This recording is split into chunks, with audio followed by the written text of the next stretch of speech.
Are you ready?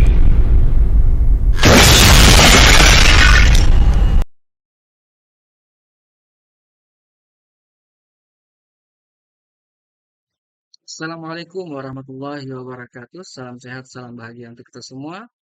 Berjumpa kembali dengan saya Ajrin Karim dalam praktek penggunaan aplikasi SPSS versi 25. Dalam kesempatan ini saya akan mensimulasikan bagaimana menguji validitas dan reliabilitas nilai pretest dan posttest kelas eksperimen dan kelas kontrol. Nah, di layar ini kita sudah mempunyai penjelasan dari uji validitas dan reliabilitas, dan juga kita sudah mempunyai data yang akan kita uji. Pada kesempatan yang pertama ini kita akan menguji validitas dan reliabilitas soal pretest pada kelas kontrol. Sebelum kita melaksanakan uji SPSS, mari kita pahami terlebih dahulu apa itu uji validitas. Uji validitas digunakan dengan tujuan mengetahui tingkat validitas sebuah instrumen ataupun alat ukur. Disebut valid jika instrumen bisa dipakai mengukur hal yang sepatutnya diukur. Selain itu, hasil instrumen disebut valid bila ada kesamaan antar data yang didapatkan dan data pada objek penelitian, menurut Sugiono tahun 2009 halaman 172. Uji validitas umumnya melalui uji korelasi satu sisi sehingga didapatkan nilai R hitung dengan nilai R tabel pada degree of freedom atau DF sama dengan N-2 dengan tingkatan probabilitas kesalahan 0,05.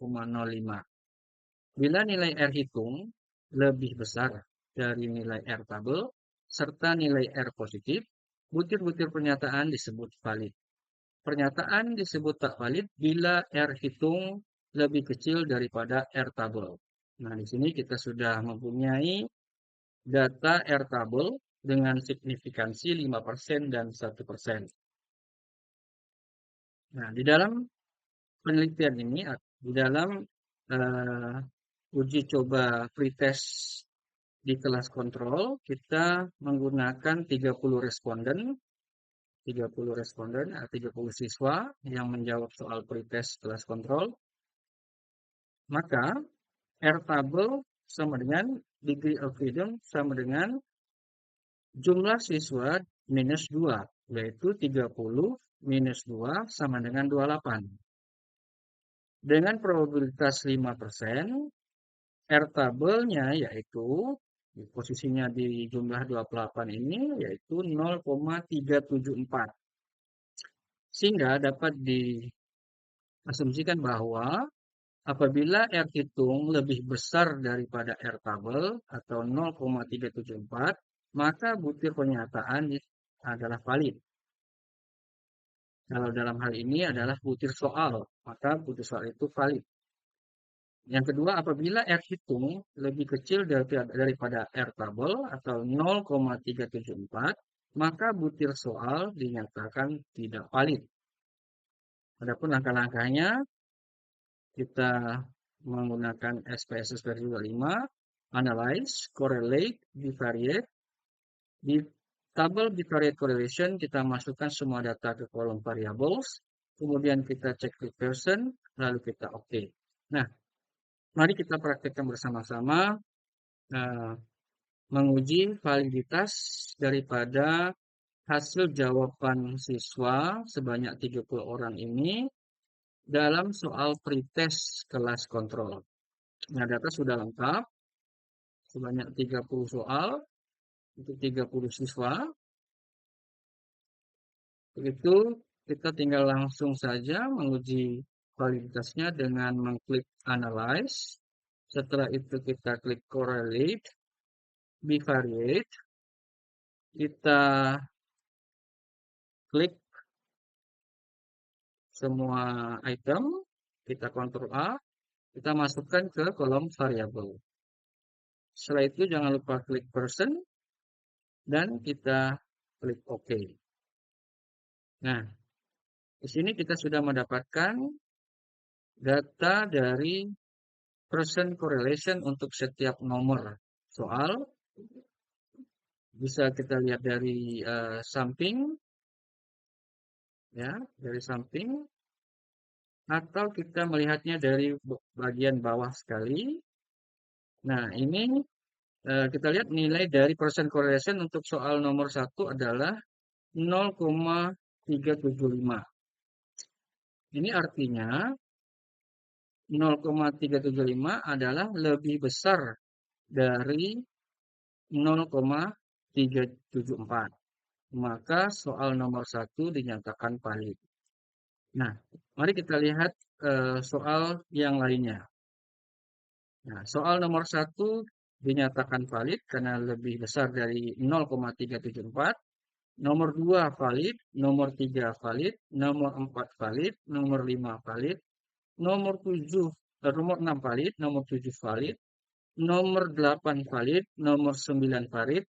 Nah, di nomor 10 ini kita lihat eh, eh, data percent correlation-nya adalah 0,271, maka lebih kecil dibandingkan 0,374.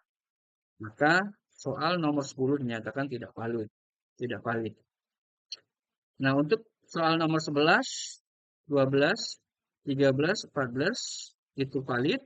Sedangkan soal nomor 15, nah nilai percent correlation-nya di bawah 0,374 sehingga soal nomor 15 tidak valid, 16 valid, 17 valid. Soal nomor 18 ini di bawah 0,374 maka dinyatakan tidak valid. 18, 19, 20, 21, 22, 23, 24, 25, 26, 27, 28, 29, 30. Ya, semua dinyatakan valid. Untuk itu dalam analisis validitas untuk soal pretest kelas kontrol terdapat 3 soal yang dinyatakan tidak valid. Untuk itu peneliti diharapkan menghilangkan atau tidak menggunakan soal nomor 10, 15, dan 18 untuk pengambilan data selanjutnya. Selain menghilangkan, peneliti juga bisa melakukan modifikasi soal sehingga soal mungkin diuji cobakan kembali sehingga mendapatkan nilai validitas yang valid. Nah, untuk melakukan uji reliabilitas, kita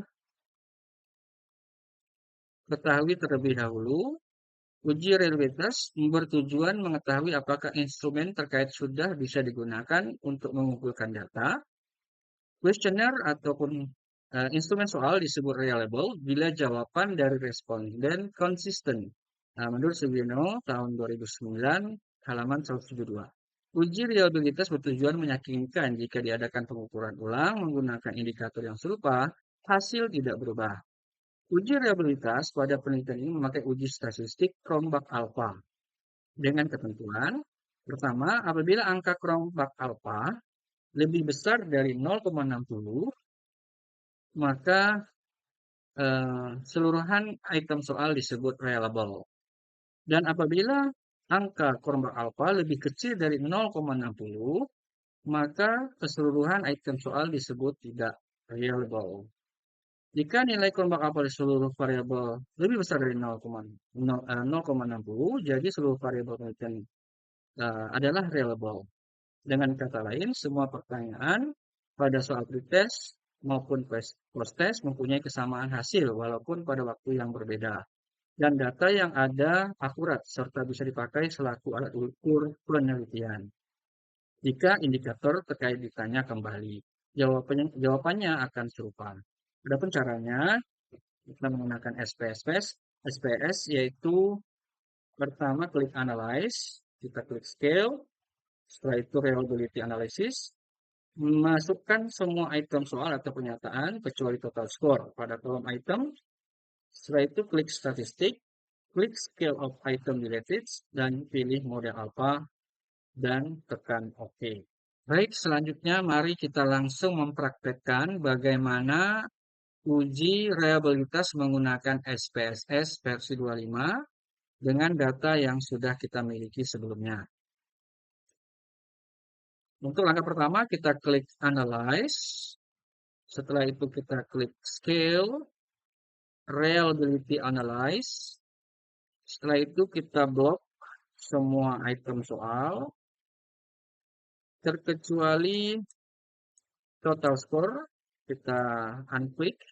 Setelah itu kita masukkan seluruh item soal tadi pada kolom items. Nah, setelah semuanya masuk, item soalnya kita klik statistik. Dan kita checklist scale if item deleted. Setelah itu kita klik continue. Pastikan dengan model alpha. Dan kita klik OK. Nah, di sini sudah kita dapatkan hasil dari analisis reliabilitas. Ya. Nah, kita fokus pada reliability statistik. Nah, untuk nilai Cronbach alpha yang kita dapatkan dari analisis reliabilitas tadi adalah 0,877. Dan untuk jumlah item, soal yang kita analisis adalah 30 soal. Nah, maka dengan nilai Cronbach alpha ini 0,877 kita bandingkan dengan ketentuan uji reliabilitas tadi. Apabila angka Cronbach alpha lebih besar dari 0,60 maka seluruhan item soal disebut reliable.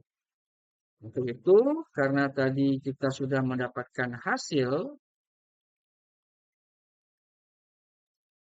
dari Cronbach alpha 0,877 lebih besar daripada Cronbach alpha 0,60, maka seluruhan item soal di soal pretest kelas kontrol dinyatakan reliable.